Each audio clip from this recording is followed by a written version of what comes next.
Hoje, na verdade, a proposta foi trabalhar com um tema que todo mundo já participou alguma vez, né? De um tema que trata da liderança. E eu acho que é um tema que está sempre em voga. Ok, o Douglas não está conseguindo. Então, eu queria apresentar para vocês, na verdade, uma série de conceitos que tratam desse tema liderança e navegar um pouco na história desse texto, desse contexto e deste conceito, para que a gente comece a entender a importância desse papel dentro de qualquer organização.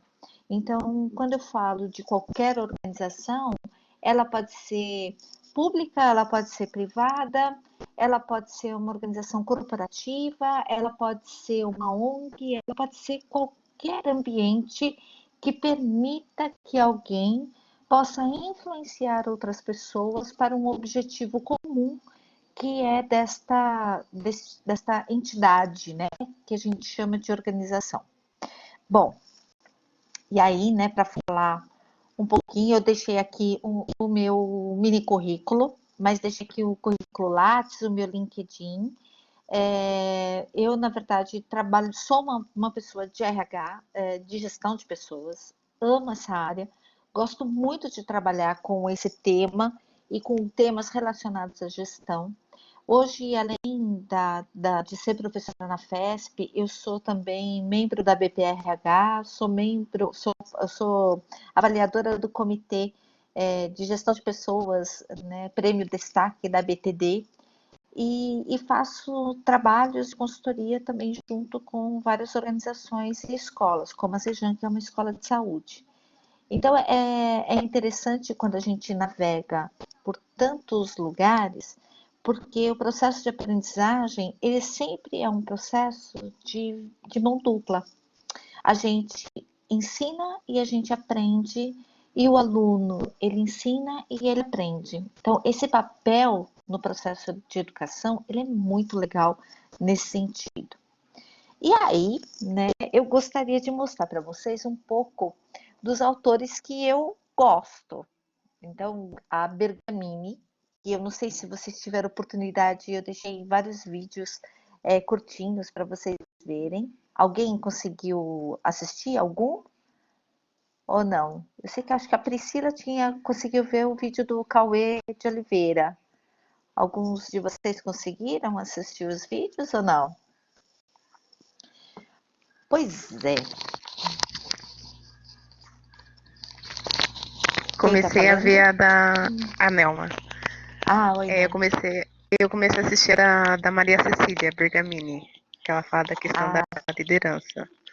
Eu não consegui assistir tudo, mas a parte que ela falou da liderança bastante interessante. Não vou conseguir te explicar agora, que eu preciso assistir até o final ah, para poder dar um feedback, mas eu comecei a assistir um sim quando eu comecei a assistir eu achei legal.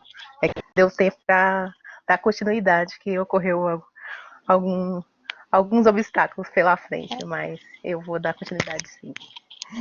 os vídeos, a Bergamini, ela tem um livro chamado Liderança, Administração do Sentido. É um livro que acho que ele é de 1995, 99. Ele não é um livro tão novo. Ele já teve várias Uhum. edições, mas ele foi lançado mais ou menos nessa época. E para mim, ele é um clássico. Ele é um livro básico, porque ela faz todo um levantamento histórico de como a gente trabalhou a questão, o tema liderança dentro dos arcabouços teóricos. Então, é muito interessante a visão dela nesse sentido. O Edgar Schein é outro teórico que eu adoro. Ele trabalha muito com a questão da cultura e ele trabalha também com a questão da liderança. Então é muito interessante porque você não dissocia cultura de liderança e não dissocia equipes de liderança nem de cultura. Então, essa tríade, ela é trabalhada por Schein, pela Bergamini e por outros autores. Mas o Schein, ele tem uma linguagem que eu gosto muito. E ele trata o humano de uma forma diferente da questão da liderança em relação à questão da gestão. E a Bergamini foi uma das primeiras teóricas que começa a fazer a dissociação entre gerente e líder, onde ela começa a dizer no final da década de 90 o quanto que uma liderança ela pode ser a parte de um gerente. Mas a gente não consegue conceber, mesmo nos dias de hoje, que um gerente não possa ser uma liderança. Até porque tem uma característica da nossa cultura. A gente espera sempre que um gerente possa ser um líder. E, na verdade, esse seria o ideal, né? Mas nem sempre, às vezes, a gente tem pessoas que são excelentes gerentes, mas que não conseguem ter uma liderança tão importante ou tão efetiva quanto ele é como gerente. E aí a gente tem o Jean-François Chanlat, que é também um teórico, ele tem um trabalho bastante interessante, que ele trabalha as dimensões esquecidas das organizações. E eles relatam muito sobre a questão também da liderança, da cultura, da relação das organizações com o meio em que ela está inserida. Então, ele é também um teórico muito que eu gosto muito. O David Ulrich e a Wendy Ulrich, eles fazem um trabalho que eu achei muito interessante, que eles têm um livro chamado Por que Trabalhamos? E aí eles começam a falar da importância da liderança dentro do contexto do trabalho, para dar sentido ao trabalho das pessoas que ali integram aquela organização. Então é muito interessante esse livro. E a gente também tem o David Ulrich e o Norman Smallwood, que aí o Douglas não sei se o Douglas vai conseguir falar um pouco mais adiante, mas eles trabalham com um tema que é a sustentabilidade da liderança, que é um tema bastante interessante. Porque a gente tem uma liderança sustentável, que é um tema que hoje a gente precisa, é inevitável que a gente tenha esse olhar para uma liderança que possa realmente sustentar. Então a gente vai falar um pouco sobre isso e o Douglas também vai nos ajudar com essa temática.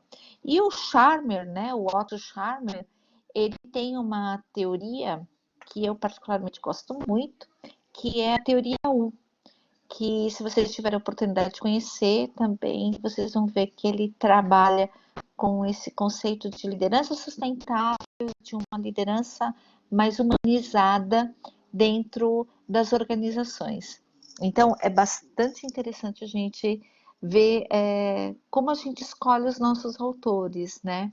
Então, vocês perceberam que, no meu caso, eu gosto muito de autores que lidam com o tema liderança como uma forma realmente humana de lidar com o outro. E que isso, para mim, é importante. Não só o gerenciamento, a gente tem técnicas de gerenciar, a gente tem ferramentas para gerenciar, para cobrar resultados, para monitorar o trabalho que é feito. Mas antes disso, a gente precisa ter um aspecto que é importantíssimo, que é a relação que a gente estabelece com a equipe que a gente trabalha.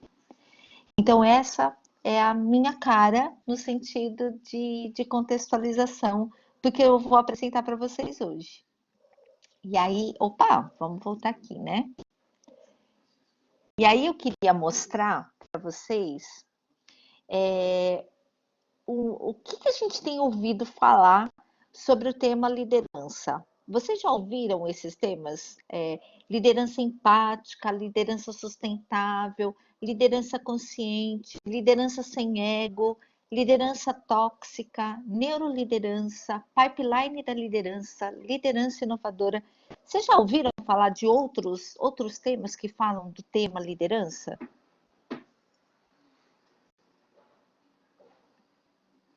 Oi, gente.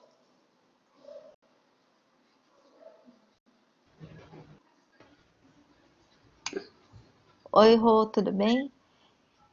Já ouviram falar, Naime, Gustavo, Paulinha? Você já ouviu falar de algum termo assim que a gente fala assim, fala, quem é? Oi, isso aí, Naime. A Oi, Naime. liderança tóxica que eu já ouvi falar. E tem algumas que eu vou deduzir mais ou menos o que é o termo liderança. Mas o Ah, tóxica eu acho que é, eu participei de algumas palestras que abordaram exatamente esse tipo de liderança, né? Que eu acho que é muito presente, às vezes, nas organizações. e é uma coisa interessante, né? Porque assim, eu costumo falar que a gente olha o mercado e cada hora vem um tipo de liderança que está em alta. Por exemplo, a gente teve um momento, há uns 5 anos atrás, da liderança transformadora. Aí a gente teve um momento que fala um pouco dos estilos de liderança, que é o estilo transacional e transformacional, que são dois estilos. Se não me engano, a liderança transformadora, quem falou muito foi o Reginaldo Leme, que é um consultor de empresas.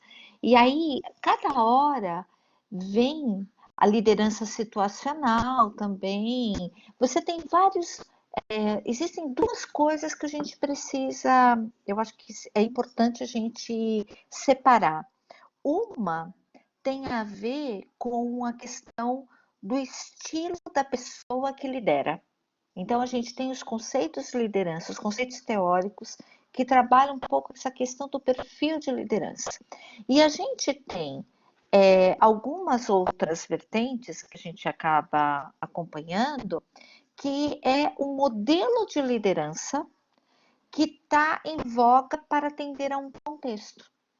Então, por exemplo, hoje, vamos pensar, a gente está dentro de um contexto, tudo bem, de pandemia e tal, mas até então, a gente falou o tempo inteiro sobre sustentabilidade. Há quanto tempo a gente não fala sobre sustentabilidade? No mínimo há 15 anos, o nosso tema é a preocupação com o planeta no sentido macro. Então, trabalhar com uma liderança sustentável, ela está coerente e aderente com todo esse fenômeno que é contextual. Se eu falar de liderança empática, ela tem tudo a ver com o momento em que a tolerância está cada vez menos presente nas nossas relações. Vocês concordam? Quando eu falo de liderança consciente, eu estou voltada para uma liderança que ela precisa ser mais crítica em relação a uma série de coisas. Quando eu, principalmente no que concerne a questão do consumo, mas sem perder a questão do mercado. Então, como que eu vou. Liderança sem ego. Liderança sem ego, ela surgiu, eu até deixei um vídeo do Shine, eu acho que de 2018, se não me engano, que ele foi no Google, Talks Google, e deixei um vídeo para vocês. Esse livro aqui no Brasil foi lançado em 2018, também deixei para vocês a referência. Tem uma coisa que é muito interessante. É verdade, Rosana, a liderança na era digital, né? Que também acabei até esquecendo de colocar aqui, mas é verdade. Tem a questão da liderança na era digital, porque trabalha a questão do que nós falamos na semana passada. Como é que eu lidero equipes que estão à distância, né? Equipes home office, equipes virtuais. Então, há uma situação de que se eu penso em liderança dentro de um contexto e eu penso gerenciamento dentro de outro contexto, para mim vai ficando mais claro qual é o papel daquele gestor dentro de uma organização que tem equipes presenciais e equipes que são virtuais. Como é que eu lido com essa situação? Como que é o nosso mindset em relação a controle? Se eu tiver falando alguma coisa que não condiz com o contexto que vocês vivem, eu vou dando outros exemplos. Mas o que eu percebo e que eu estudo e que eu vivencio em alguns lugares, por exemplo, que há uma necessidade de controle da pessoa e não de controle do processo. Isso é um papel que a gente trabalha muito no gerenciamento, mas isso não lidera o outro para que ele possa, de fato, se engajar naquilo que é necessário. Eu preciso ter pessoas dentro de uma organização que possam atender aos seus objetivos. E aí, as pessoas, os teóricos, os pesquisadores, os consultores de empresa, eles vão estudando e vão trazendo dentro de determinados contextos diferentes modelos de liderança que possam ajudar as organizações a lidarem com aquele cenário. Então, o que essas pessoas têm em comum, né? Quando eu trabalho com esses modelos de liderança, o que as pessoas que escrevem sobre isso, o que elas têm em comum quando tratam desse tema? Na verdade, a gente está o tempo inteiro por uma busca de resposta, né? Que elas a liderança do século XXI. E quais são esses desafios? Quando eu pergunto para vocês assim, quando vocês olham para este século, né? Por exemplo, a gente está vivenciando uma situação completamente diferente do que a gente já vivenciou em qualquer época, todas as nossas gerações aqui que estão nesse momento aqui conectados. Quando que nós imaginaríamos ser possíveis ter 50% da população em São Paulo confinada dentro de casa, segundo os dados que são apresentados pelo governo? Quando que a gente imaginaria que esse tipo de situação pudesse acontecer? Quando a gente fez várias síndromes, a gente trabalhou em alguns momentos do ano passado, do ano retrasado, em estabelecer um dia para que ninguém fosse trabalhar de carro para reduzir a poluição. Quantos carros pararam, de fato? Então, há uma coisa bastante interessante quando a gente olha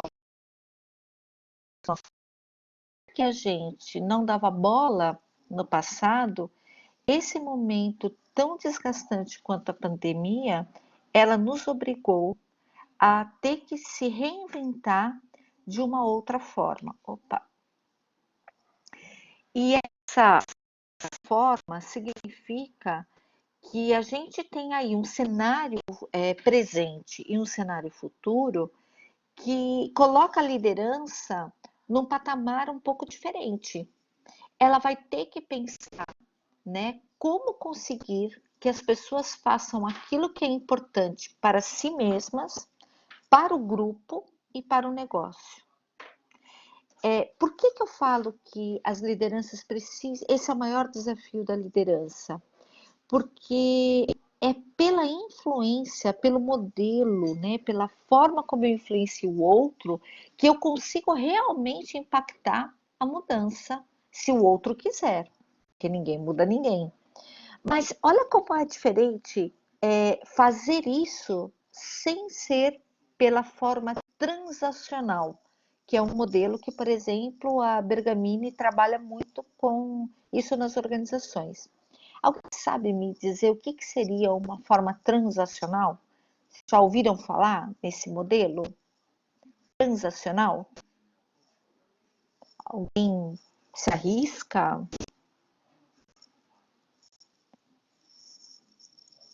E aí, gente? O que é uma transação? Quando a gente pensa em transação, gente, a minha apresentação ela está indo automática. Quando a gente fala em transação, o que significa normalmente? É uma troca, então seria uma liderança de recompensas e... Não queria falar punições, mas enfim. Exatamente. Não, mas troca de recompensa ou punição, Punição. entendeu?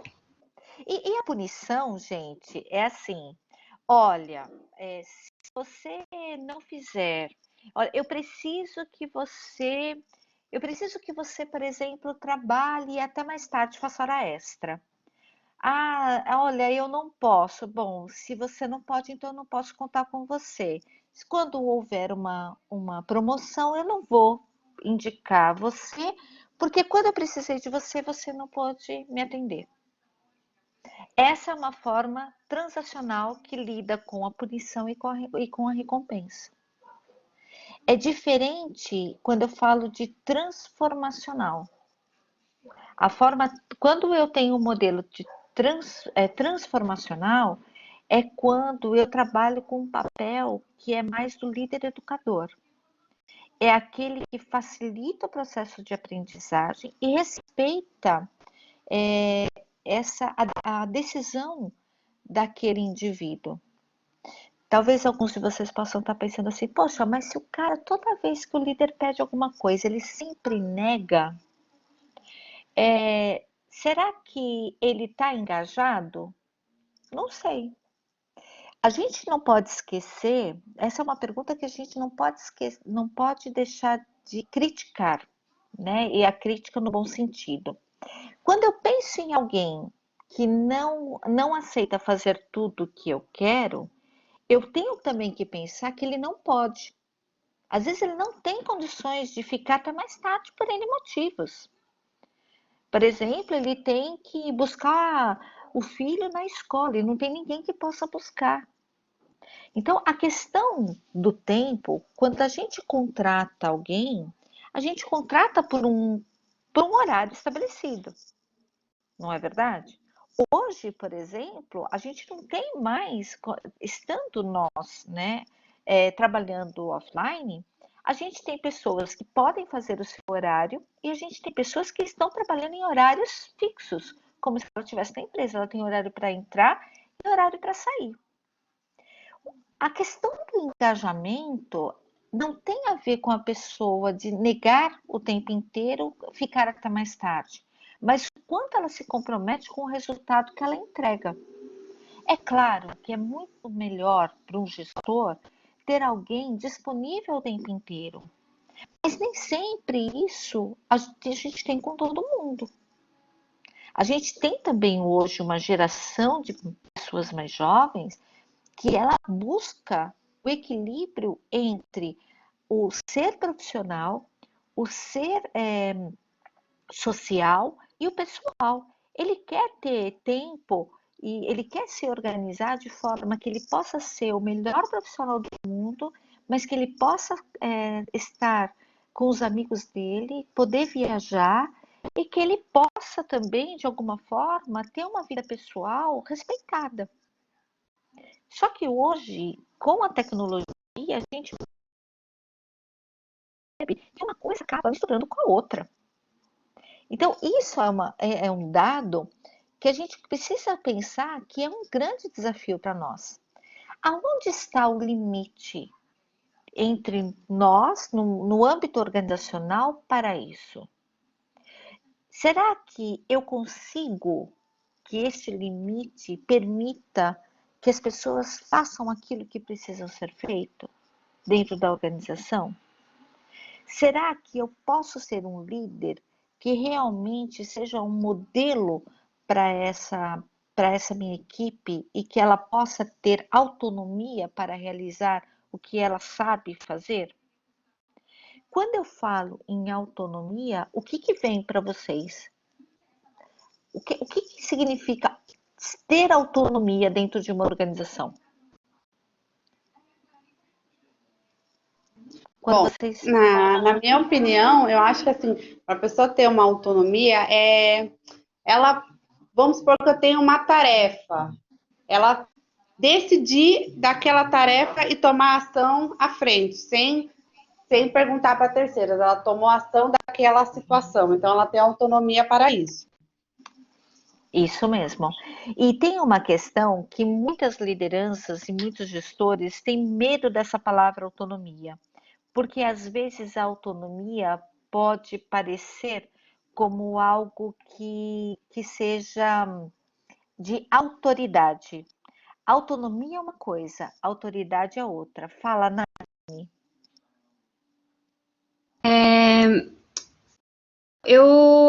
Meu exemplo de liderança sempre foi meu pai. Meu pai foi superintendente, diretor de várias empresas farmacêuticas e etc, né? E ele tocava muito nesse assunto comigo, ele dava sempre muita autonomia para as pessoas resolverem os problemas, então ele não dava resposta, a pessoa, os funcionários, enfim, chegavam para ele com os problemas e ele falava, não, você vai conseguir resolver isso. Então, para mim, a autonomia está muito ligado nessa confiança, nessa responsabilidade que você pode tomar a frente desse projeto, pode tomar a frente, resolver esse problema, tá ligado nesse princípio. É verdade. E tem uma questão que a Nelma coloca que corrobora com o que você colocou. Ter liberdade para tomar qualquer atitude. A grande questão que a gente precisa tomar cuidado, assim, atitude, ela também ela tem uma limitação. Vamos imaginar que eu sou a gerente da Nelma, tá? E a Nelma resolve demitir a Paula, mas a Nelma é par da Paula, ela não é chefe da Paula. Eu sou a chefe da Paula e da Nelma. Eu posso dar muita autonomia para a Paula e para a Nelma, mas elas não têm autoridade para demitir uma a outra. Essa autoridade é do cargo de quem tem a gestão. Então, a gente precisa ter um pouco de consciência, né, desses limites que a autonomia ela me é concedida. Então, o que a Naime fala é uma coisa interessante quando a gente tem um nível de direção, quando está no nível de direção como seu pai.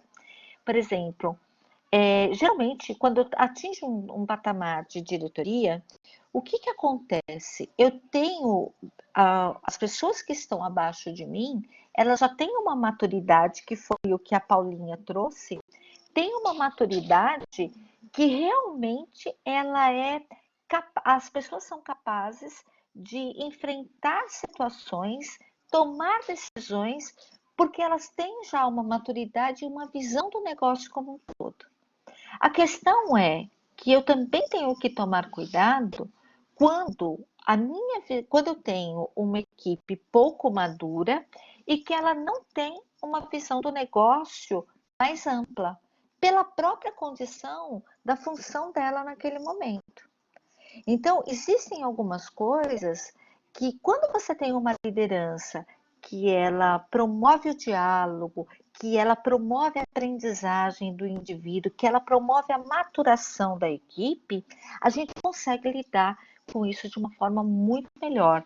A gente consegue lidar com um processo de reciprocidade muito mais amplo e as pessoas conseguem ter autonomia de uma forma responsável, como a Naime disse. E aí, né, para a gente poder trabalhar com alguns desafios que estão postos, a gente tem que ter empatia. Se eu não tiver empatia, se eu não tiver esse atributo ou essa competência, eu vou ter dificuldade de assumir o papel de liderança. Se eu não atuar com sustentabilidade, eu também terei uma dificuldade em lidar com a questão da liderança. Eu preciso cuidar para que a atitude do líder e o ambiente não se tornem tóxicos. O que quando a gente fala da toxina, né? Ela mata, ela vai deixando a gente mal, a gente começa a não ter prazer, o trabalho passa a não ter sentido para nós. Eu já ouvi várias pessoas, é tão interessante, eu ouvi muitas pessoas de uma organização falando assim, nossa, eu gosto muito da empresa, eu sinto saudades das pessoas, mas eu não gosto da gestão. A gestão que lida nesta organização, ela me faz mal, ela é tóxica, porque às vezes quem gerencia não está preocupado com esse cuidado com o outro e precisa lidar com a diversidade. empresas que têm um modelo mais tradicional de gestão, elas elas não conseguem lidar com a diversidade. Inclusive, elas conseguem até contratar gente muito parecida com ela. Então, se você não tem a capacidade de diversificar pessoas que pensam inclusive diferentes de você, você vai sempre ficar do mesmo. É muito interessante. Quando a gente lida com pessoas que pensam diferente de você, que têm uma diversidade de pensamento, elas têm uma capacidade de inovar muito maior, porque elas estão num lugar que você não está.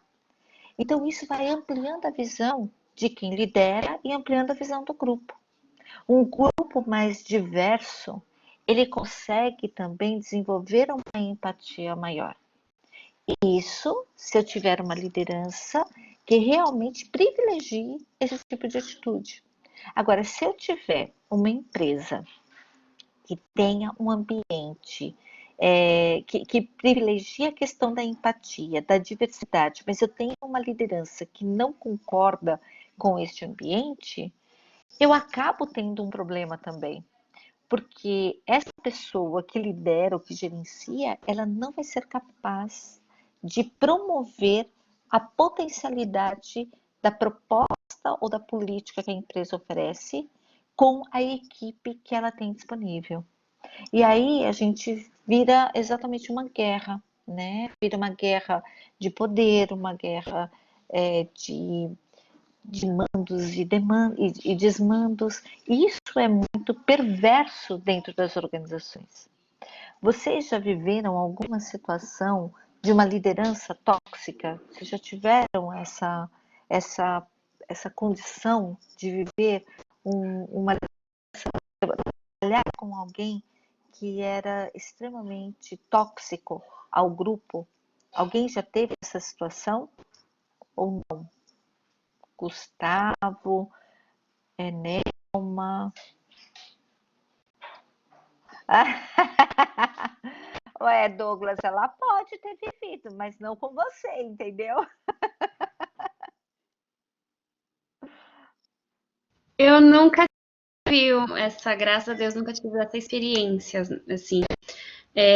Uma coisa que você tocou e onde eu senti muita dificuldade em um dos empregos que eu tive, foi que eu estava acostumada com esse tipo de liderança, que nem eu falei do meu pai, de dar autonomia e responsabilidade. E eu fui para um cargo de liderança onde a minha equipe não estava preparada para essa atitude. E eu estava liderando com o que eu aprendi do meu pai, com o que eu tinha vivido até o momento, né? E foi muito difícil, assim. E eu não vou falar liderança, os diretores, com as pessoas com quem eu trabalhei, eu nunca tive nenhum problema. Mas eu vi que tinha uma liderança dentro do grupo, dentro das meninas, que aquela liderança era muito tóxica para as outras colaboradoras. Isso era muito claro. Então, essa liderança meio que informal, vamos dizer assim, e que fomentava confusão em briga. Então, essa foi a minha experiência. Mas acho que foi muito porque eu não sabia realmente como lidar com aqueles funcionários que era totalmente diferente do que eu estava acostumada. E você falou uma coisa que é muito interessante, né? Quando a gente está nesse papel de liderança, a gente também precisa reconhecer o grau de maturidade que o nosso grupo tem. Essa é a grande questão. Por que eu falo isso? Os grupos, eles vão se desenvolvendo até que eles conseguem, de alguma forma, terem uma relação de confiança e de parceria com a liderança, e esta relação permite determinadas situações de maior autonomia e delegação. Quando o grupo ele é imaturo, ele vê a questão de uma liderança, do papel da liderança, às vezes até como alguém que está tirando o poder dele. E às vezes o grupo se torna tóxico porque ele acaba promovendo a discórdia entre os seus membros. Então, essa falta de maturidade ela é complicada. E por isso que o processo de aprendizagem, da liderança, desenvolver as pessoas é muito importante. Paulinha, pode falar. Bom, eu já tive uma experiência assim no meu antigo serviço. A minha líder, assim, hoje ela é minha amiga. Sabe aquela líder que é uma pessoa maravilhosa, como amiga, mas como chefe era complicado. E era a segunda vez que eu trabalhava com ela. A primeira vez é o que acontece, a responsabilidade não era tão grande. Só que dessa segunda vez que eu trabalhei com ela, a responsabilidade já era maior. Ela fazia muita coisa, não tinha um DP, não tinha um segurança do trabalho, então a gente fazia tudo junto. Então a pressão para ela era maior, então cada vez que a pressão era maior para ela, era pior para nós. Uhum. Aquele tipo de coisa que assim, ela até se exaltava, ela às vezes gritava com o funcionário, humilhava. Graças a Deus que isso não aconteceu comigo, mas já presenciei com outras pessoas do RH, entendeu? Então, foi uma liderança bem complicada. E pior, ela saiu e veio um líder pior que ela. Olha, então, assim, no meu antigo serviço foi complicado. Você sabe que eu aprendi uma coisa nesses meus 34 anos de RH. Quando eu acho que não pode piorar, eu aprendi que ainda pode. É impressionante como as pessoas têm uma capacidade de se tornarem piores. A gente vivencia coisas piores do que a gente vivenciou. Mas também a gente também tem a capacidade de ter outras oportunidades. Eu queria voltar aqui, que a Vanderleia falou que ela já viveu alguns anos e foi bem difícil. Eu não sei, Vanderleia, se você quer falar um pouco sobre essa experiência.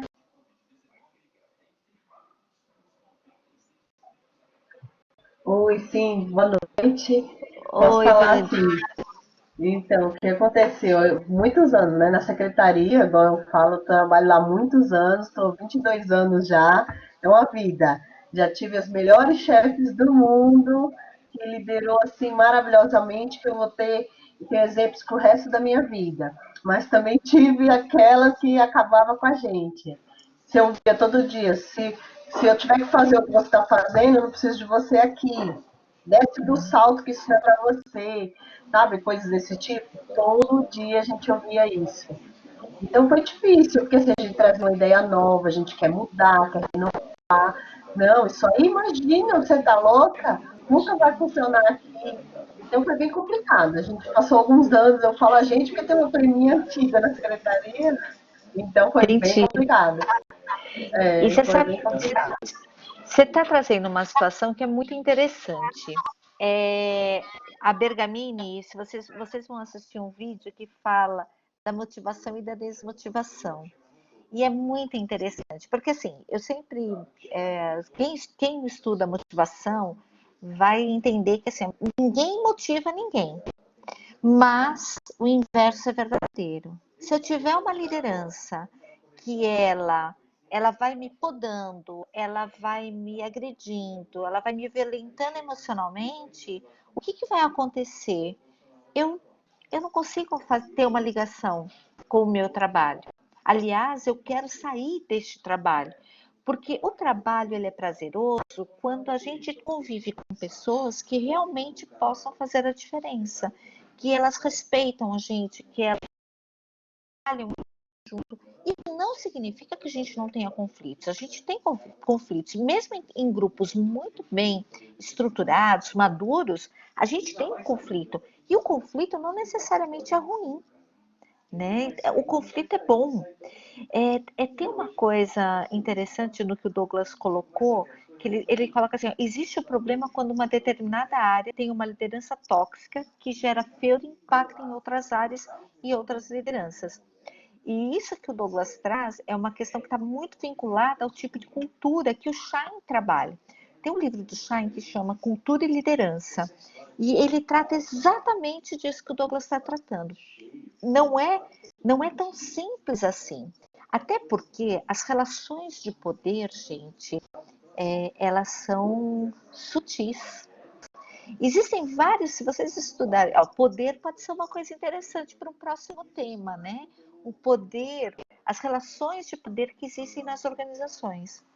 Existem às vezes pessoas que elas têm o poder de influência, né? Tem outras que a gente brincava antigamente, numa das organizações que eu trabalhei, que a gente fala assim, a pessoa mais influenciadora numa organização é a secretária do presidente. Se ela pegar birra com alguém, essa pessoa está perdida. Então, o que acontece com a liderança? Ela normalmente, quanto maior o nível de cargo dessa liderança, mais solitária ela vai ser. Porque ela, nós temos modelos de modelos organizacionais que acabam mostrando para nós o quanto que o líder não pode ter afeto pelos seus liderados. Porque se eu estiver bem, ótimo.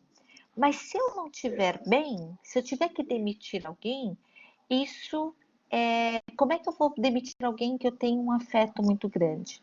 E na verdade, a gente vai sempre para dois extremos. A gente pode ter afeto, aliás, nós temos afeto. A gente tem pessoas que trabalham com a gente que a gente gosta mais e outras que a gente gosta menos. Mas alguns a gente tem mais afinidade, outros a gente tem menos afinidade.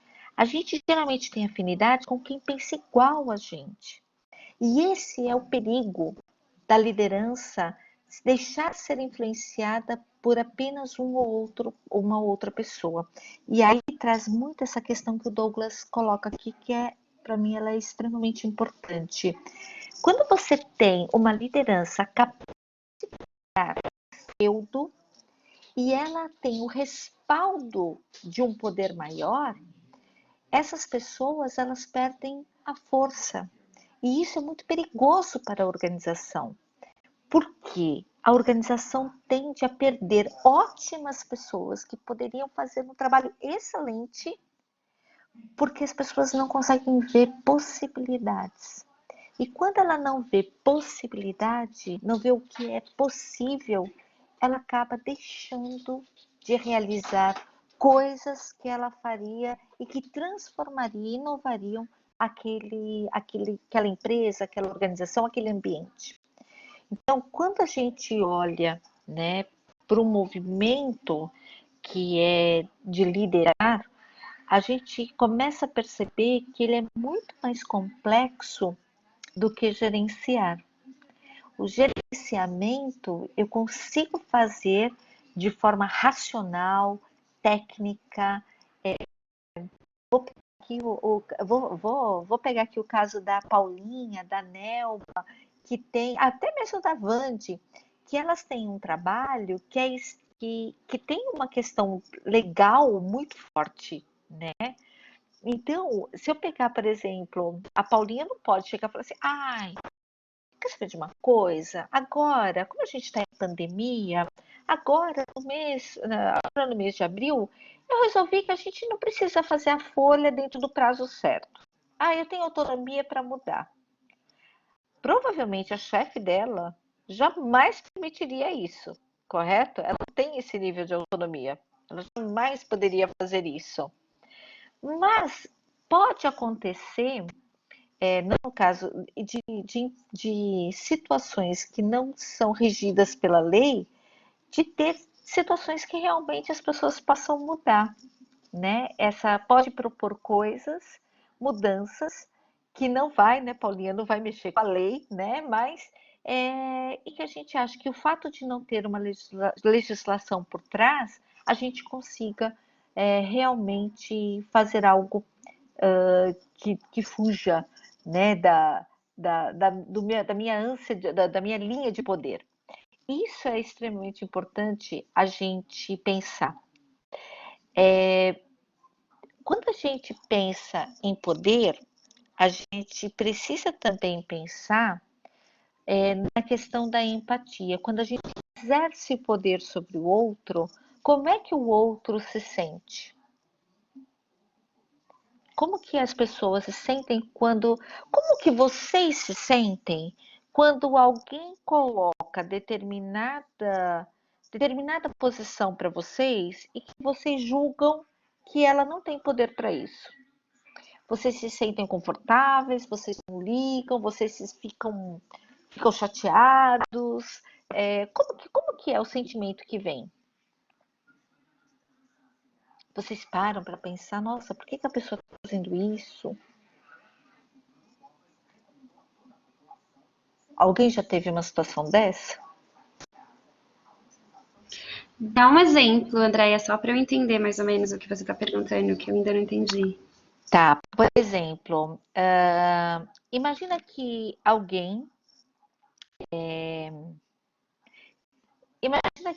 que não trabalha com você, que ela tem uma relação de parceria, ela vem e se coloca, manda você fazer uma coisa que como se fosse a sua chefe. Como que você se sentiria? Mas essa pessoa está exercendo um poder que ela acha que ela tem porque ela é amiga do presidente, do diretor-geral.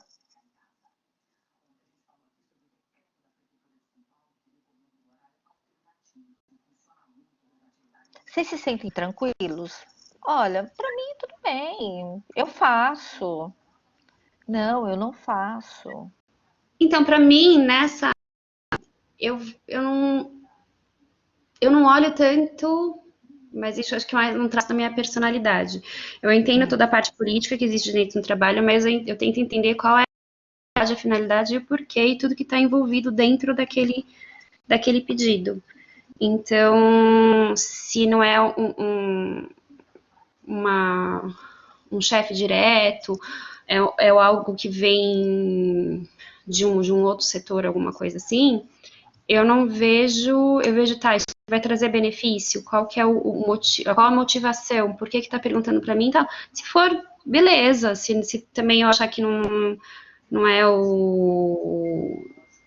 se eu acho que não tá certo, que vai contra o que eu acredito, alguma coisa, eu falo que não. Mas eu tento entender primeiro todo o contexto da situação para depois falar. Então, para mim, acho que eu não tenho tanto problema, eu acho, pelo que eu entendi da sua pergunta. Tá, não vem como uma emoção. Isso não vem com você, para você como uma emoção. Por exemplo, eu vou dar um exemplo mas isso meu. veio com meu pai. Isso acho que ele conseguiu transmitir, conseguir separar um pouco dessa questão de emoção. Não tô falando que eu faço e que eu faço isso 100%. Pelo contrário. Ah, não, Mas sim, é uma luta, né? Você luta no sentido de poder colocar. Isso. Eu tento analisar. Ele me deu essa técnica de conseguir analisar tudo que está acontecendo para poder tomar uma decisão. Não estou falando que seja fácil. Não. E não é mesmo, né? É uma coisa interessante, né? Eu vou pegar o caso da Vandi. Por exemplo, quando o aluno chega achando que ele pode tudo, o Vandi, não é difícil a gente lidar com isso? Sim, tem que contar até 10 e respirar fundo, viu? Porque muitas vezes ele chega e eu pago, eu tenho direito, você está errado. Até tentar contornar a situação é bem complicado, viu? E acontece Então, muito. eu acho que no caso com a relação com o aluno, que também tem uma relação, entre aspas, né, de consumidor, acaba vendo muito isso. Sim, é verdade. Há algumas situações, né? Oi, Paulinha, pode falar. Olha, eu já tive, agora assim, você falando, dando esse exemplo da Vande com o aluno, né? Eu aqui, na FESP em si, também no meu outro serviço, que eu lidava com bastante músico e os funcionários administrativos. Nunca tive problema, mas eu já tive uma experiência de trabalhar numa empresa de produção. Então, assim, é um pessoal mais limitado. Então, assim, não é ignorância, não é isso, mas é um pessoal que os estudos deles são mais limitados, então até você explicar, até eles entenderem. Então, já tive situação do funcionário chegar lá e fazer um escarcéu no RH, porque o vale transporte dele estava com problema. Eu pensei que ele ia voar no meu pescoço. Eu falei, olha, É uma né? coisa. É uma coisa E que isso é você muito fica. comum, né? É E muito isso é muito comum, assim. comum. E assim, coisas, entre outros tipos também que tem por conta da folha. Então, assim, até a gente explicar, a gente tem que contar, igual a Vandy falou, até 10, tem que ter uma paciência, porque você está lidando com o funcionário. Eu acho que quem trabalha na RH tem que ter isso em mente, que você tem que ter a paciência de lidar com a pessoa, você está lidando com um ser humano. Então, você tem que ter a paciência, um jogo de cintura até ele sair. Bom, realmente, é verdade. Sair lá do RH que ele tá. Ah, ok, eu entendi, realmente é verdade, mas é complicado. Na verdade, assim, né? Quando a gente trabalha com a relação, quando a gente atende o outro, é muito difícil realmente a gente manter o nosso equilíbrio emocional, né? A gente faz o que a Naime falou, é uma técnica mesmo. E por que que eu estou trazendo essa questão, né? Porque quando a gente fala da relação que tem a ver com a forma como eu olho para o outro e como o outro olha para mim, tem a ver com o que é ter empatia.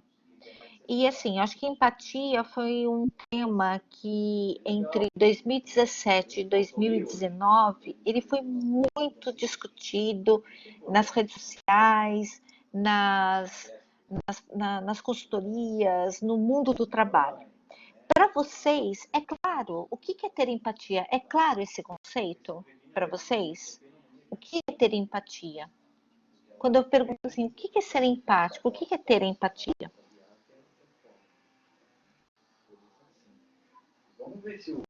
Alguém? Se posicionar no lugar do outro, entender o que a outra pessoa está passando e tentar compreender a situação da outra pessoa. E tem uma coisa assim, eu sempre quando trabalho com o tema empatia, eu falo que é um exercício que ele é contínuo. Quando você tem empatia pelo outro, não basta você se colocar no lugar do outro sendo você. Você tem que se colocar no lugar do outro sendo o outro, nas condições do outro. E aí fica o grande martírio, né? Porque saber escutar muitas vezes o outro só quer alguém para ouvi-lo, sim. Mas aí, quando o outro quer uma escuta, ela não é empatia. Quando a Naime fala assim, ó, quando a gente se coloca no lugar do outro, pode parecer até uma coisa simples, mas ela não é. Para eu me colocar no lugar do outro, no sapato do outro, se colocar no sapato do outro e tentar entender as dores que ele sente, como ele pensa. E para eu ter empatia, eu tenho que conhecer o outro. Por isso que a empatia na relação da liderança com a sua equipe, ela é tão importante. Porque a partir do momento que a gente realmente olha para o nosso funcionário e vê as condições que ele tem de trabalho, quanto tempo ele leva para chegar dentro ele leva para se mobilizar da casa dele até a empresa, se ele se alimenta bem, se ele estuda, se ele não estuda. Às vezes a gente julga o outro por determinadas atitudes que às vezes a gente fala assim, nossa, essa pessoa nunca fez isso, hoje veio com a pá virada. A gente julga ao invés de tentar se colocar no lugar do outro e tentar compreender o que o outro está sentindo, o que está acontecendo com ele, para que a gente possa, de fato, agir como liderança. Então, quando a gente pensar, né, na empatia, é interessante porque a origem da palavra é entrar no sentimento, é se relacionar com o outro estabelecendo uma sintonia emocional. E por isso que eu falo que é a dor do outro.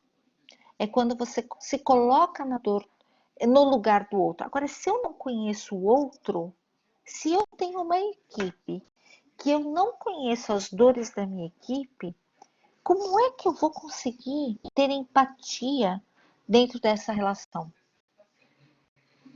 É um exercício muito difícil, que nem a Nay me colocou muito bem. Ela diz assim, olha, o meu pai, ele ensinou que a gente precisa, em determinados momentos, quando alguém me traz alguma coisa, eu preciso, ao invés de eu reagir, eu capto aquilo, paro e penso: o que será que essa pessoa quis dizer com isso? Será que ela está brava comigo? Será que ela está com um problema que é dela? Será que eu entendi direito o que ela quis dizer? Então, assim, às vezes a gente reage porque a gente ouve do outro algumas coisas e a gente acha que ele quer nos atacar. E nem sempre isso é verdadeiro. Exatamente. Aí você fala da técnica, né? Aí eu falaria que até hábito, viu? Acho que é mais do que técnica. A empatia tem que ser um hábito. É difícil. Mas assim, ó, eu sempre penso, Paulinha, que a gente não muda ninguém. Mas a gente pode mudar o ambiente quando a gente muda. Quando a gente começa a ter outras atitudes, a gente influencia a mudança no ambiente. Oi, Nai, me fala. Tive uma pequena experiência com RH, e eu não sei se a Paula, se a Nelma já passaram por isso, a Vanderleia também, mas eu tive um problema com empatia, Andréia, e para mim foi muito difícil, porque na outra equipe, eu liderava uma equipe de 20 pessoas, eram 3 unidades, né? E eu vim exatamente com essa bagagem e tentando entender toda vez que tinha um problema com alguma das funcionárias, tentava entender o que estava acontecendo, enfim. Mas o meu problema foi que eu perdi um pouco do controle, porque eu abri exceções que dentro da administração e no funcionamento do laboratório não teve nenhum problema, mas por que você fez isso por ela? Falei, pera um pouquinho, olha a situação dela que está acontecendo, que era muito peculiar. Tem que abrir uma exceção aqui. Acho que eu vinha com essa coisa de que não pode ser ferro e fogo. Mas teve um momento que eu tive que fechar um pouco isso, porque eu comecei a perder o controle. Não foram de todas as unidades, foi de especificar um grupo, um determinado grupo, que eu tive muito problema. Então eu falei, eu tenho que perder um pouco essa empatia que eu tenho com as pessoas para eu conseguir colocar a unidade para funcionar. Eu tive um pouco de problema em relação a isso. Mas aí talvez eu tô julgando agora, tá? Talvez não tenha sido a empatia, talvez tenha sido a flexibilização. Eu acho que, porque assim, eu posso ser empático com o outro e, na verdade, me colocar no lugar do outro, mas eu não posso também desconsiderar o contexto que eu estou. Então, eu vou dar um exemplo que aconteceu comigo, que eu vivenciei. Eu tinha uma equipe de 86 pessoas e que eram ligadas a mim eram em torno de 38, ligadas diretamente. E aí aconteceu uma situação que a gente, com a questão do horário flexível, essas coisas, o que a gente acabou priorizando? Eu tinha uma funcionária que morava em Suzano e trabalhava em São Bernardo do Campo. Ela demorava mais ou menos 2 horas e meia, quase 3 horas para chegar no trabalho. E aí eu perguntei para ela, falei, olha, ela sempre chegava muito cedo, porque ela preferia sair mais cedo, ela ficava esperando para dar o horário dela, para que ela pudesse trabalhar. E aí eu flexibilizei o horário. Quando eu flexibilizei o horário, eu tinha uma situação de controle que era o ponto eletrônico. Então, isso já me ajudava muito, né? Dentro dos parâmetros que a gente tinha. E eu fico pensando, eu falo assim, qual foi o problema de você flexibilizar o horário? Se flexibilizar 1 ou 2 horas, não tem impacto nenhum para a organização. E aí vários funcionários pediram a flexibilização. Naquela época, isso era uma situação que cada gestor poderia ter tido essa situação. E quem que vai controlar isso? Quem controla isso é o ponto, entendeu? É o ponto eletrônico quem vai considerar. Agora, quando você flexibiliza esse tipo de coisa para atender uma necessidade do funcionário e que não fere a tua organização, é diferente se você trabalha com um atendimento direto com o público. Aí você tem que ter um esquema diferenciado. Você pode flexibilizar, mas você tem que ter pessoas o tempo inteiro atendendo, disponíveis para o atendimento. Mas o que eu penso é o seguinte: quando eu abro uma exceção, eu preciso estar preparada também e ter suporte para gerenciar e monitorar essa exceção. Se eu não tiver esse gerenciamento, fica difícil. E eu vou dizer uma coisa: quem acha que controla tudo, um dia vai acordar e vai descobrir que não controla. E tem uma questão que, assim, o ser humano, quanto mais controle você coloca sobre ele, mais ele tenta burlar esse controle. As pessoas, é tão interessante, né? Eu quero que o Douglas, que é meu chefe, que ele confie em mim. Ué, quem que não quer que seu chefe confie? E cada vez que eu sinto que o Douglas confia em mim, eu dou mais resultado, eu me comprometo mais. Por quê? Porque eu também quero confiar, eu também confio nele. E eu quero que esta relação de confiança se permaneça.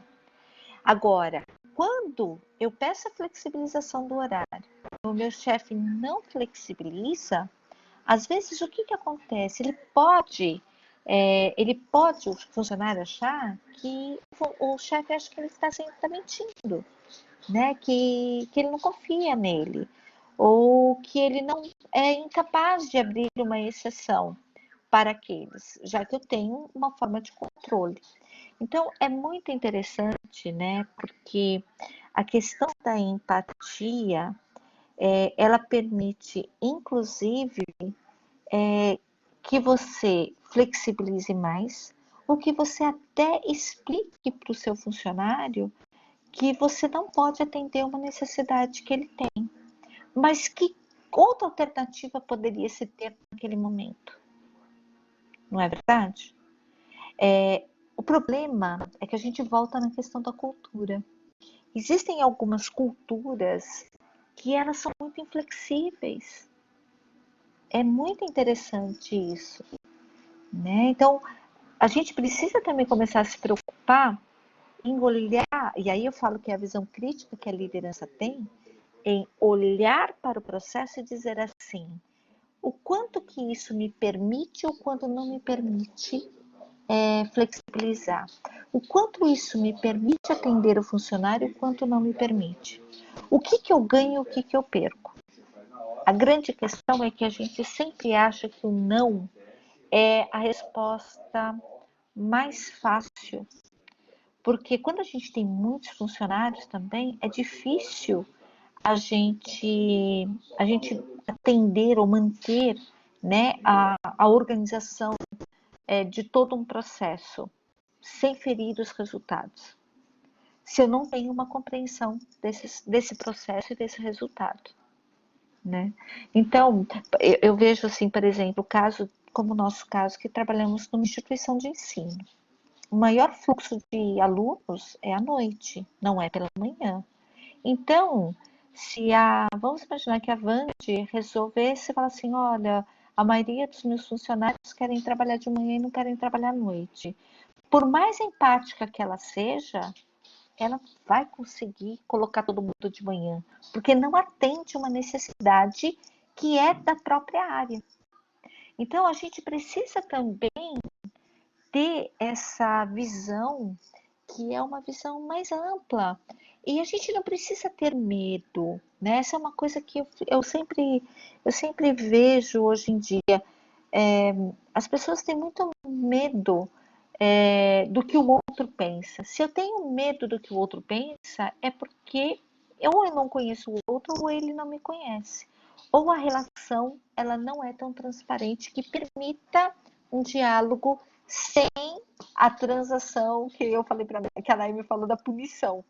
Se eu tenho dificuldade em falar para o meu chefe algumas coisas com medo de represália, essa relação ela não é uma relação boa. Essa não é uma relação legal. Então a gente precisa rever. E aí a questão da empatia, né? Eu peguei esses dados de um livro, né? Fiz um overview. O que eu achei mais legal é que ele fala assim, a empatia é uma força que nos mantém unidos de maneira positiva. O mundo é um lugar melhor por causa dela. E perceber o outro, compreendê-lo, entender as diferenças, sentir com ele e se colocar em seu lugar, isso permite que eu me torne uma pessoa melhor e que eu possa facilitar a vida do outro. E isso é bem bacana, né? Aí, a Naime falou isso logo no início, deu um spoiler aí, né? E falou da questão da confiança, né? Então, no mundo de hoje, eu gostei desse aqui, ó, a confiança é como um papel, uma vez amassado, jamais voltará a ser perfeito, né? Por quê? É uma coisa interessante. Quando você pisa na bola com alguém, ou alguém pisa na bola com você, leva um tempo. Ah, mas eu não posso voltar a confiar nele? Você vai poder voltar a confiar nele, mas isso levará um tempo. Por isso que eu falo, a relação de confiança ela é extremamente importante em qualquer tipo de relacionamento que envolve mais de uma pessoa. Se eu tenho um amigo que eu não confio, ele não é meu amigo. Se eu tenho um chefe que eu não confio, ele continua sendo meu chefe. Mas eu não tenho uma relação que eu vou entregar mais do que eu queria, porque eu não confio, né? Eu não tenho esta capacidade de troca. E é interessante, porque mesmo para as questões ruins, imagina se eu chego para a Vandi e ela é minha chefe, eu falo assim, eu gostaria tanto de ser promovida, você vai me promover? A Vanderlei pode falar assim, olha, você é uma pessoa que vejo muito uma promoção para você no futuro, mas neste momento eu não tenho budget para te promover. Aqui eu preciso solicitar, eu acho que você está evoluindo, existem alguns aspectos que você precisa melhorar. Quando eu digo quais aspectos que eu preciso melhorar, quando a Vandi faz essa relação comigo, ela permite, de verdade, ter uma confiança maior sobre ela. Agora, quando ela chega para você, Vandi, você vai me promover? Ah, sim, sim, eu vou te promover, sim. Nossa, com certeza, está aqui no meu caderninho. Aí passa, e quando você, não, já vou pedir para o mês que vem. E ela não pede. Aí eu vou lá e falo, Vandi, você vai me promover? Aquela promoção? Ah, nossa, olha, eu falei, mas ainda não me deram retorno. Aí eu vou lá e falo de novo com a Vandi. Ah, Vandi, vai ter, olha, na verdade, pedir, mas o momento agora não é muito propício, então não vou poder te promover. E na verdade a Vandi ela já sabia que o momento não era propício e ela não teve coragem de dizer para mim que ela não iria me promover, porque ela não tinha essa condição nesse momento. Então, quando ela faz isso, ela quebra a confiabilidade, ela quebra a confiança, porque eu sempre acho que ela vai estar me enganando. Ou quando a gente fala assim, você pode... olha, o Douglas disse que agora a promoção está cortada para todo mundo. Aí eu encontro com o Douglas. Douglas, que pena que as promoções foram cortadas, né? Aí o Douglas fala para mim assim, não sei, foram cortadas? Quem que falou? Não estou sabendo. Pronto, já quebrou a minha relação de confiança. Principalmente com alguém que tem uma vinculação de subordinação. Então, A gente não precisa ter medo, né, de falar a verdade. A gente precisa saber como falar, né, aquilo que o outro talvez não gostaria de ouvir. No mundo de hoje, radicalmente aberto, digital, volátil, exposto, vulnerável, as pessoas são mais críticas e não confiam em tudo que veem ou ouvem. As pessoas exigem transparência para confiar. Nesse cenário, 3 dimensões foram apontadas num estudo em 2012, tudo bem que é um pouquinho antigo, pela FCP Brasil, que ao lado de segurança e liberdade, a empatia foi apontada como uma das dimensões mais importantes da confiança. Se a pessoa percebe que você se coloca no lugar dela, tenta fazer esse exercício, ela estabelece uma relação de confiança com você. Olha como é interessante, né? E eu trouxe esse estudo, apesar dele ser um estudo antigo, tem 8 anos, e a empatia naquela época nem era um aspecto tão assim, falado, né, no mercado de trabalho. É bem interessante essa situação.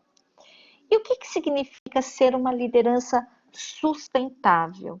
Né? O conceito de sustentabilidade da liderança começa pelo reconhecimento de que o que importa é o impacto das ações do líder sobre os outros, não apenas aquilo que o líder faz ou pretende fazer.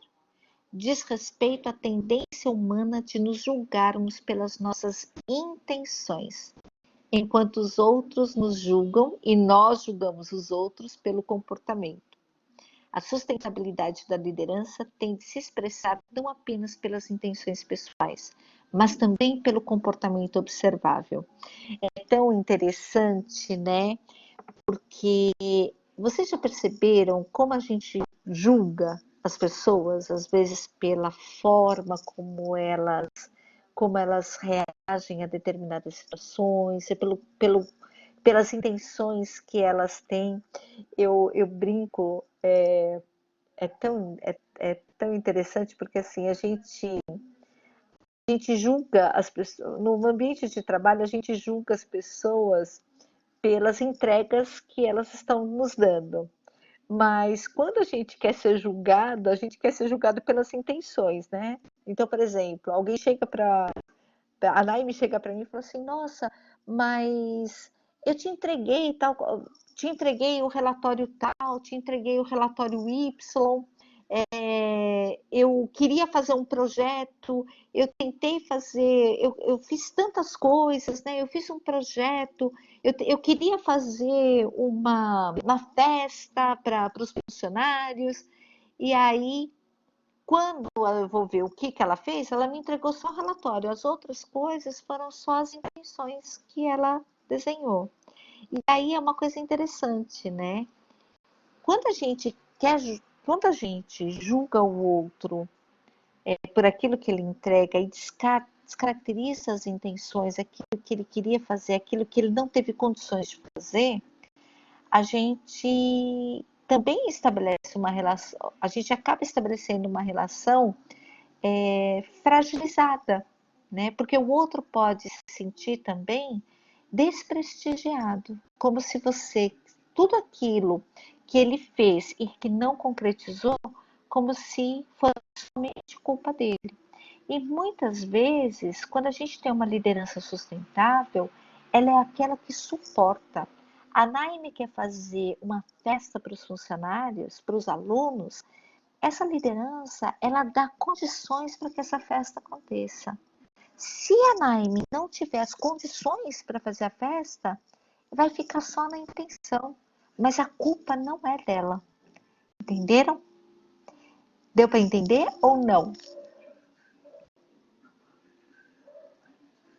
E aí, gente?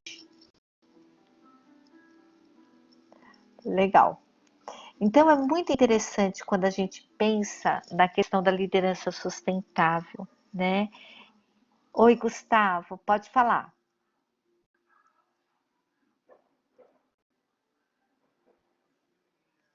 Gu?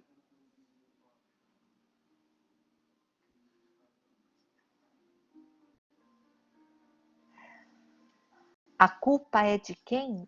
Então, eu não gosto muito de culpabilização, não, né? Eu sou de uma linha um pouco diferente. Olha só, quando eu não tenho, vamos pensar assim, vamos pegar o caso da Naime, né, que eu peguei aqui como exemplo. A Naime quer fazer uma festa dos funcionários e ela faz todo o planejamento da festa, ela precisa de um orçamento e ela precisa de recursos. Se a liderança pediu que ela organizasse essa festa, mas não deu as condições para ela realizar, ou porque a liderança não disponibilizou o orçamento necessário, os recursos humanos, materiais necessários, e aí a culpabilização é da liderança, se é que a gente pode dizer isso. E aí a culpa é por quê? Porque eu vou usar uma palavra forte, mas é no sentido de, é o sentido dela mesmo, conceitual, houve uma incompetência desta liderança em não olhar primeiro o que seria necessário, discutir com ela o que seria necessário, se ela tinha os recursos para lidar, se ela tinha orçamento para isso, e ela desenvolveu todo um trabalho que não foi para a gente porque depois não tinha condições, não tinha suporte para realizar. Então, nesse caso, se eu for pegar a questão da culpa, por isso que eu falo que não acho que é culpa. Para mim, isso é uma falta de conhecimento, por isso que eu chamo de incompetência. O que é a competência nesse contexto? É a capacidade de fazer as coisas. Se eu deixo de saber, se eu tenho recurso, tenho dinheiro, se eu tenho condições, e eu sou o líder, sou o gestor desse processo, aí, no caso, há uma incompatibilidade da minha função com aquilo que eu pedi para o meu funcionário gastar o tempo dele. Não sei se eu respondi a sua questão, Gustavo.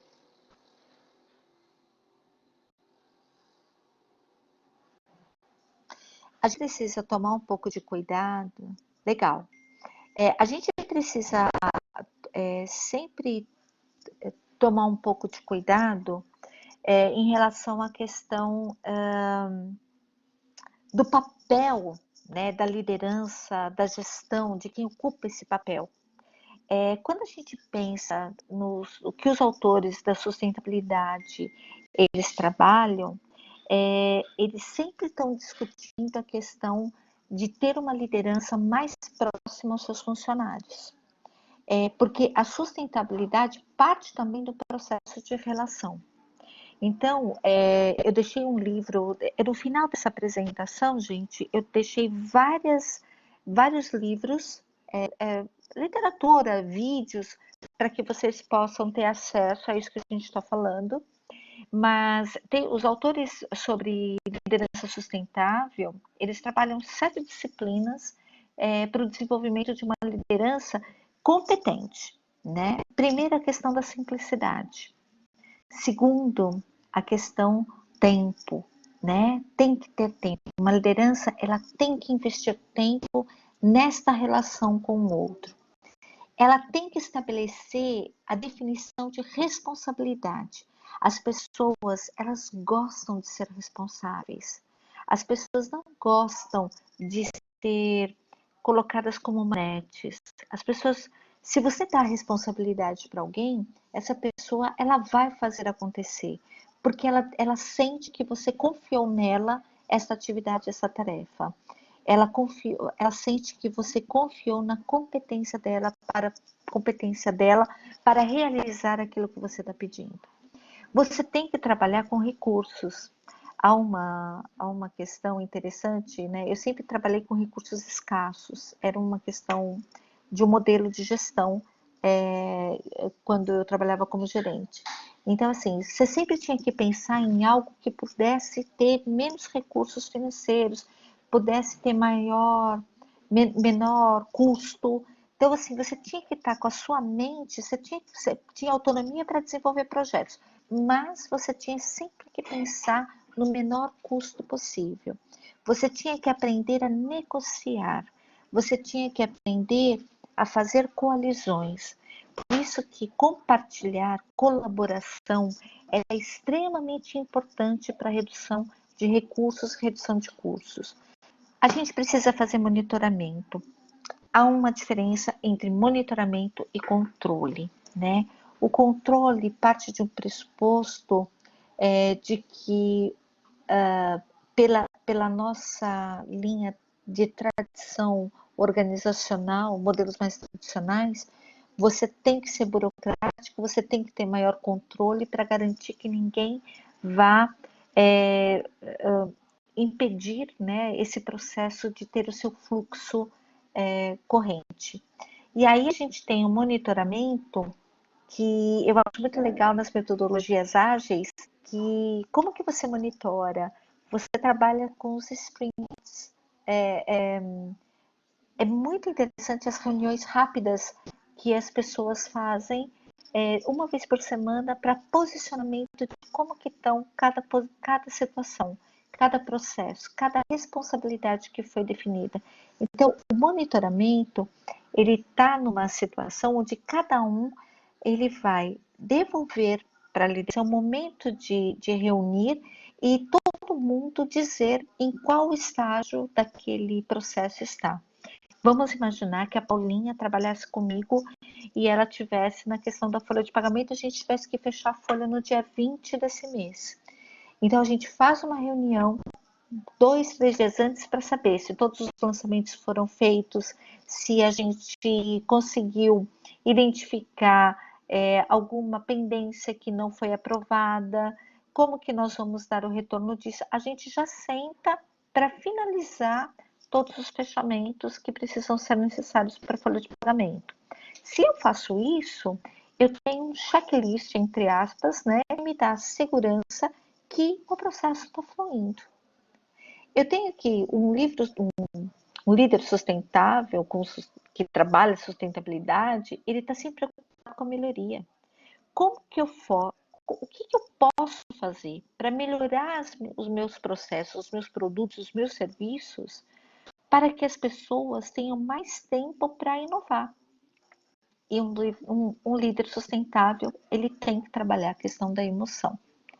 E aí a gente fala da emoção, e aí de novo a Naime falou uma coisa que eu achei, a Naime e a Paulinha, e a Vanderleia. Algumas emoções são positivas e outras emoções são negativas. Assim, a raiva, né, o descontrole, a agressividade, são emoções que elas realmente atrapalham o desenvolvimento e a maturação da equipe. E ela impede que se estabeleça uma relação de confiança. Se eu tenho uma liderança que ela não consegue controlar a sua raiva, a sua agressividade, ela nunca vai conseguir estabelecer um nível de relação com a sua equipe que seja realmente confiável. E assim, né? Eu pergunto para vocês, o que significa sustentar? Né? Se a gente está falando de sustentabilidade, para vocês, quando eu falo assim, o que é sustentar? O que significaria para vocês? O que vocês acham que é sustentar?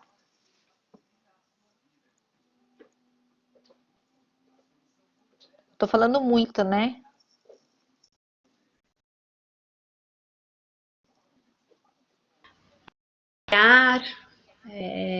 Oi? Apoiar. Fala de novo, Nai. Apoiar. Apoiar é o que dá suporte, né? Apoio, é uma palavra bastante forte, né? E eu acho que essa é tão interessante. Vocês já perceberam, né, que quando a gente tem uma prateleira, né, aqui atrás, não sei se dá para vocês verem, mas essa prateleira aqui, quando a gente fala de suporte, espera um pouquinho só. Quando a gente fala de suporte, vocês perceberam que o suporte do livro está embaixo, não está em cima. Parece uma incoerência hierárquica, porque o líder na estrutura hierárquica, ele está acima e os funcionários abaixo, não é verdade? Agora, quando a gente fala de sustentabilidade da liderança, ela vem com todo um arcabouço de que ela dá suporte. Ela tem que aguentar de fato os nossos funcionários. É exatamente isso. Ela tem que apoiar, Naime, como você colocou, às vezes, e de aguentar tal situação. É assim, é difícil, mas a gente opta, né, por ter um cargo de gestão. E a gente opta por não ter este cargo. Né? Ser uma liderança é se responsabilizar pelo outro, né? Pela condição do outro. Então, é uma condição solitária. Por mais que a gente fale, por mais que eu tenha que ter toda essa relação mais próxima com o meu funcionário, eu não vou poder chegar, ele não é meu par. Eu não posso chegar para os meus funcionários e falar assim, ai gente, estou com uma vontade de jogar tudo para cima. Eu não aguento mais trabalhar com a Naime, que é minha chefe. Eu estou louca, ai, eu vou pedir a conta. Vocês imaginaram quais seriam a situação se eu tenho uma relação com o meu grupo e eu coloco que eu estou saindo, né, que eu não aguento mais a minha gestora, eu sou par. Essa é uma atitude incompatível. Mas, André, você acabou de dizer que a liderança tem que ter uma relação próxima com seus liderados. Sim. E por isso mesmo que eu preciso, como a Nelma falou, manter esse equilíbrio. Essa responsabilidade de lidar com as atrições na relação com o meu chefe, sou eu com o meu chefe. E com os meus funcionários, eu também tenho que lidar, os meus funcionários comigo e eu com eles. Agora, eu não posso, o meu par são os meus pares que têm as mesmas condições hierárquicas com que eu tenho. Ah, mas significa que o meu chefe, eu não posso, eu não vou estar sendo, como que eu diria, eu deixar de dizer aquilo que eu sinto, eu não estou sendo transparente com os meus funcionários. A questão é, o que é que esse tipo de situação pode contribuir para a equipe? A equipe pode falar mal de mim e eles vão resolver isso entre eles. E eu não tenho que ficar sabendo disso. Eu posso até perceber, mas eu não tenho que saber, não tenho que falar disso. A grande questão é que eu preciso manter essa equipe coesa e sempre lembrar que ela faz parte da minha gestão, mas eles não são meus pares. Eu preciso proteger a minha equipe para que ela tenha condições, recursos, emoção para poder trabalhar como ela tem que trabalhar, para produzir. Se eu for alimentando ela com problemas, né, políticos que eu falo internos, com picuinha, com fofoca, a equipe não vai conseguir produzir da melhor forma possível. E isso é importante a gente destacar, tá certo? Eu coloquei aqui a questão da sustentabilidade. Nossa, a gente já está nas 8 horas, hein? Acabei. Quanto tempo mais a gente pode avançar, gente?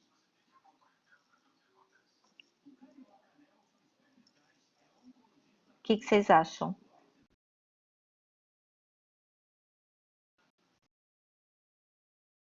Vamos mais um pouco?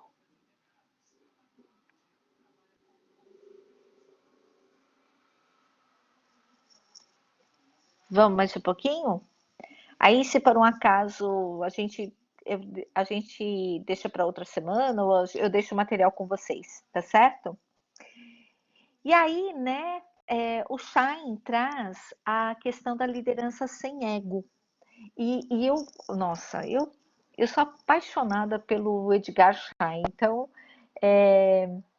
eu queria muito, se vocês tiverem oportunidade de ler esse livro, vocês vão amar também. Ele, na verdade, ele fala da importância da arte da indagação humilde para construir equipes fortes e comprometidas. A arte de fazer com que a outra pessoa seja franca com você, fazendo a elas perguntas certas para obter as informações de que precisa para cultivar um relacionamento positivo, baseado na confiança e no interesse sincero. O que o Schein está propondo nesse livro é o seguinte: será que não está na hora das lideranças começarem a aprender a perguntar e ao invés de mandar, obter mais, ouvir mais os seus funcionários? Será que este processo de mudança não está vinculado à capacidade de realizar perguntas, saber se comunicar, mas de uma forma mais pessoal, ou o que a gente chama de comunicação interpessoal? Então, é muito interessante, se vocês tiverem a oportunidade de ler esse livro, é muito interessante a provocação que ele faz, né? Que é tirar a liderança de um patamar de quem manda, né? De quem dá orientações, para alguém que faz as perguntas buscando entender se aquilo que ele precisa, aquele funcionário já tem o caminho no seu cotidiano. E por que ele faz isso, né?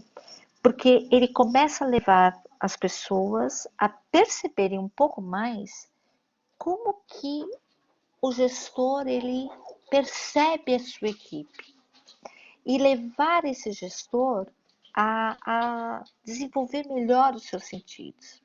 Aí tem essa autora, eu não coloquei, a Fela Moscovici.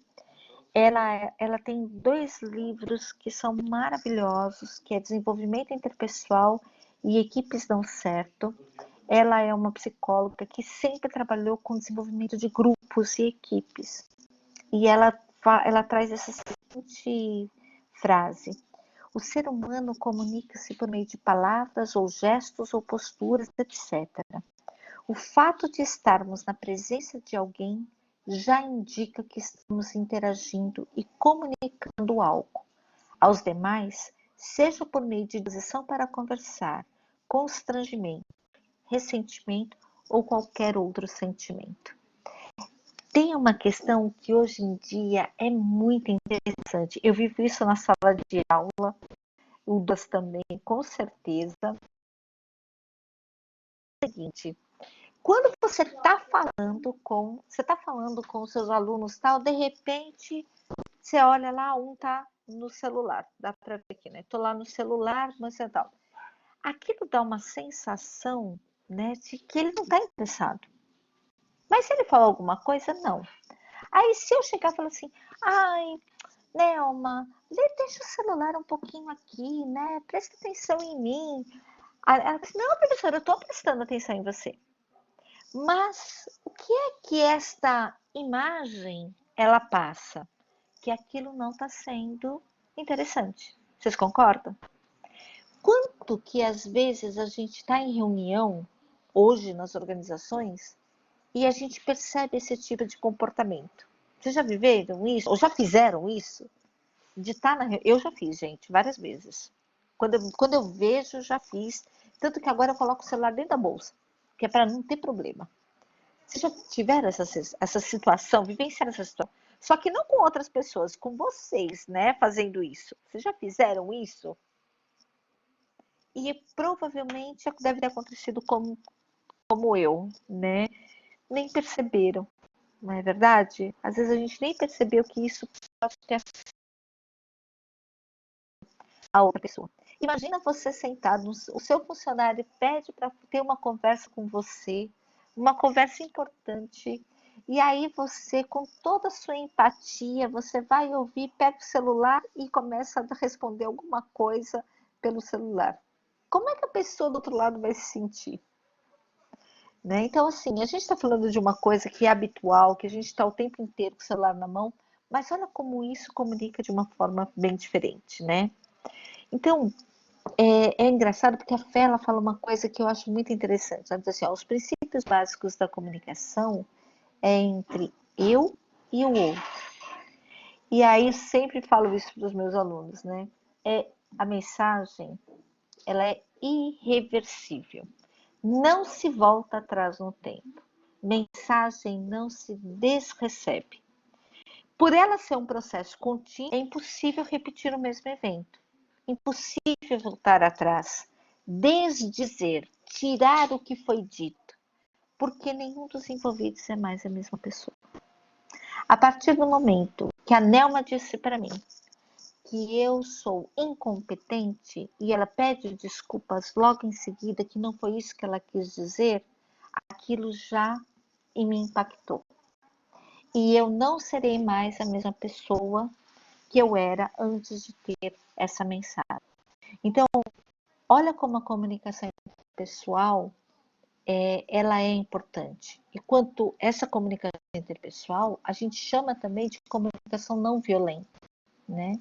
Ela é um fenômeno eminentemente humano. E neste sentido, ela pode ser geradora de conflito ou facilitadora deles, né? Então, a gente precisa aprender a se comunicar. E a empatia ajuda muito isso, né? E a questão do conflito, que é uma coisa que todos nós temos um problema. A gente sempre acha que conflito é ruim, não é verdade? Eu não sei se alguém aqui acha que conflito é bom. Espera um pouquinho que a minha bateria está acabando, só um minutinho.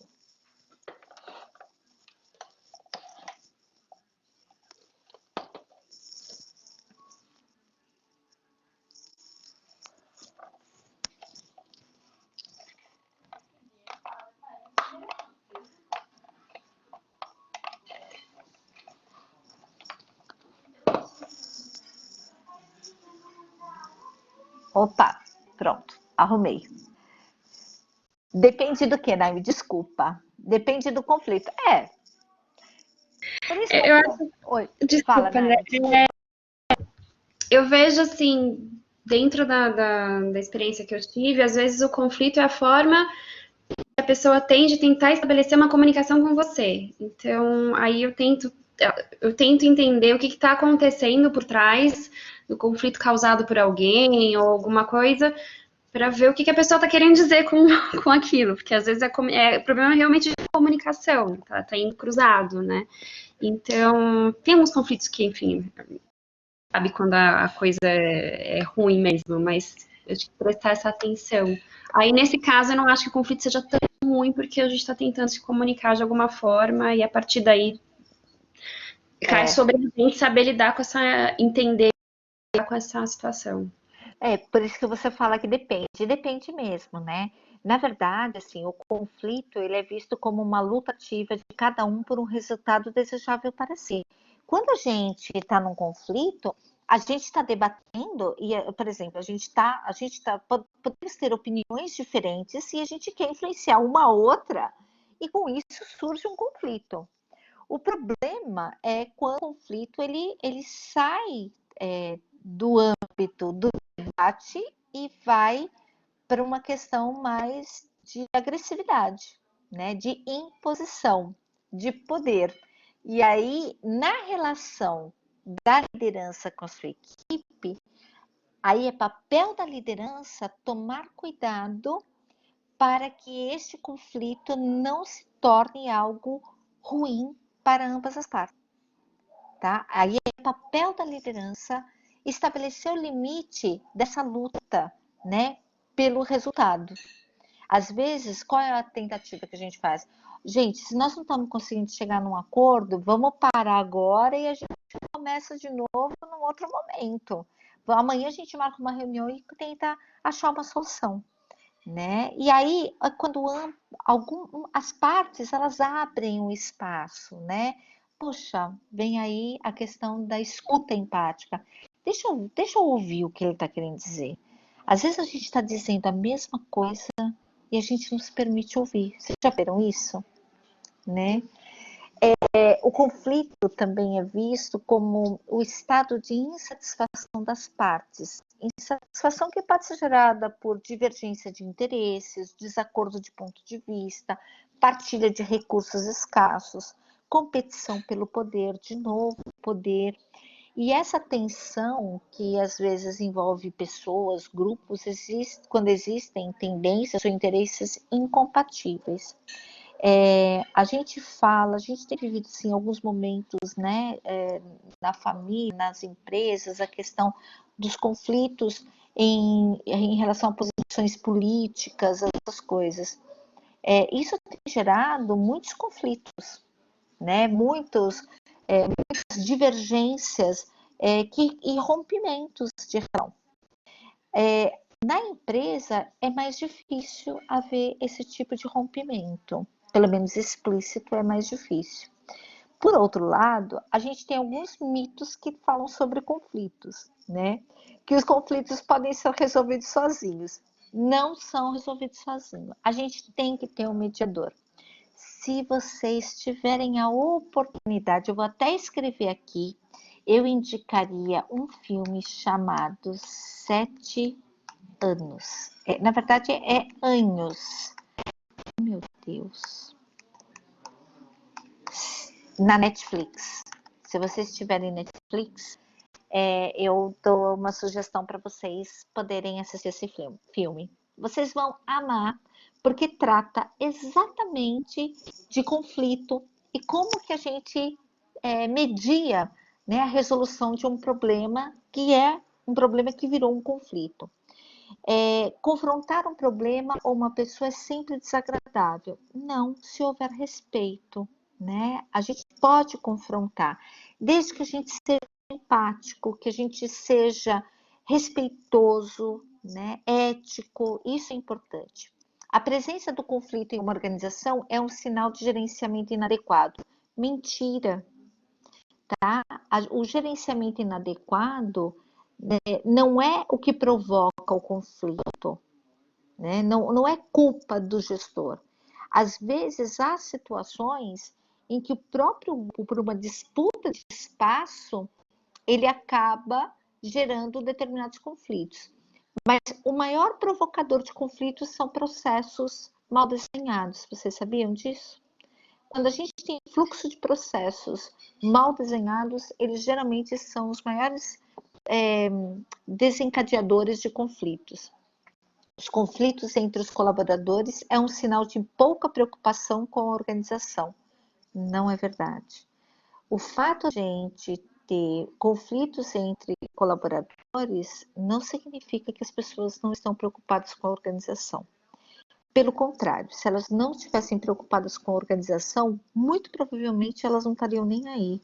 Elas gostariam que a organização se danasse, né? Então, quando há conflitos entre colaboradores, é porque a gente tem um outro problema. Alguma coisa não está clara em relação aos objetivos organizacionais ou às políticas organizacionais, e isso precisa ser revisto. E que a raiva é sempre negativa e destrutiva. Nem sempre a raiva é uma emoção. O que é destrutivo é como eu lido com a raiva. Se eu uso a raiva como uma forma de agredir o outro, aí sim ela é um problema. Mas quando às vezes eu fico com raiva, ela é uma emoção que muitas vezes acaba me levando a gerar outras possibilidades, tá certo? Vamos lá. Saber escutar, né, faz toda a diferença, né? O atenuante do conflito, ele depende das relações internas de cada grupo. Para aumentar ou diminuir, pode aumentar ou diminuir se desenvolver atitudes de provocação ou de conciliação. Às vezes a gente tem pessoas dentro de grupos imaturos que elas provocam mais conflitos. Já viu falar de fofoca nas empresas, né? Antigamente a gente falava rádio peão, nas indústrias a gente chamava de rádio peão, que eram algumas informações que elas tramitavam, né, dentro dos grupos da organização e acabavam provocando mais discórdia ou mais conflitos, né? Então a gente precisa também começar a pensar nesse sentido. Falar e ouvir são atitudes que têm sido muito destacadas em centenas de livros de comunicação. No entanto, a arte social de fazer perguntas tem sido estranhamente negligenciada. Vocês já pararam para pensar que a gente não pergunta mais? Estou falando do Google. Mas não é estranho, a gente expõe as nossas ideias, mas a gente quase não pergunta, não é verdade? Vocês têm percebido isso ou não? Vocês acham que vocês mais perguntam? Como que vocês têm percebido essa questão de fazer perguntas?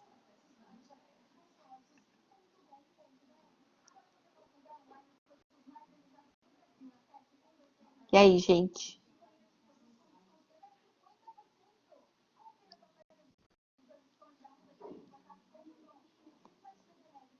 Ah, legal. Ah, eu tinha certeza que a Naime ia dizer que ela perguntava para o Google. E Gustavo, é uma coisa interessante, né? Porque para o cliente você precisa ter as informações para poder, talvez, vender o seu produto, o seu serviço, não é isso?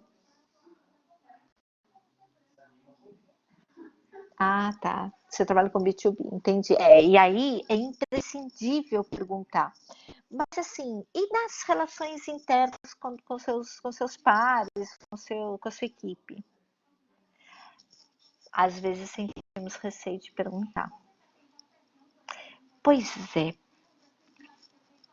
essa é uma questão que a gente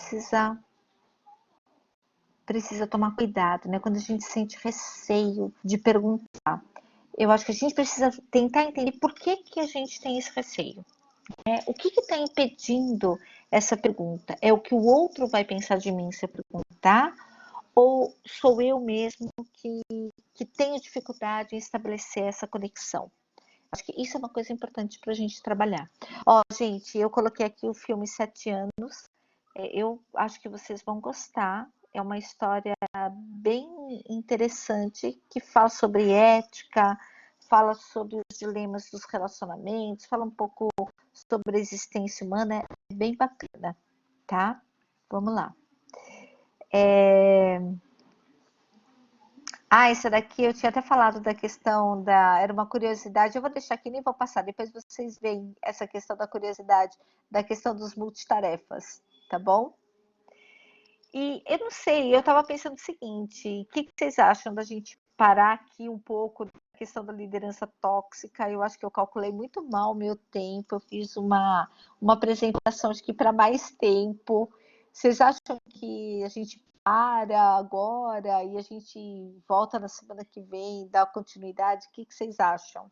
Ou não? O que vocês preferem? Eu estou aberta. Ou a gente continua? O que vocês topam aí?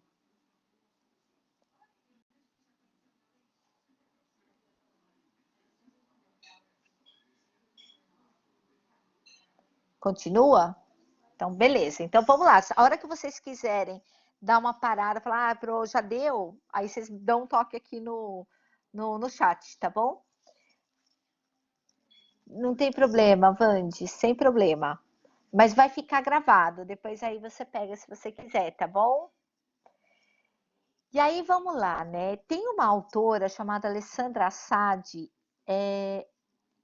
Ela é a única autora que fala de liderança tóxica.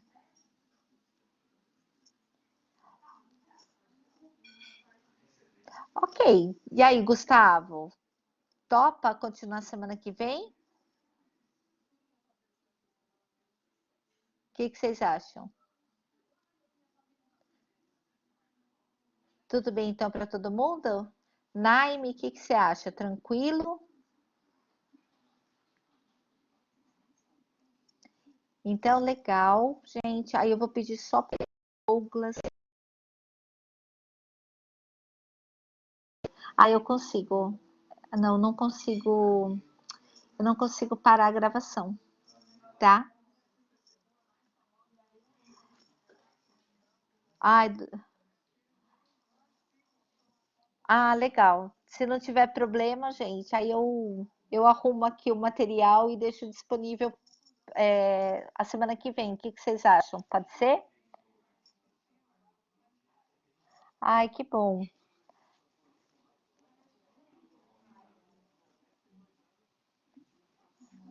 Legal, então. Então, ó, eu não mando hoje, e aí a semana que vem eu já deixo o material todinho pronto para a gente continuar. Beleza? Olha, gente, foi um prazer. Desculpa não ter. Não, eu acho que eu calculei muito mal. Realmente, hoje acho que eu me empolguei com a aula. Então, peço desculpas para vocês pelo tempo, mas a gente consegue, continua a parte 2, tá certo?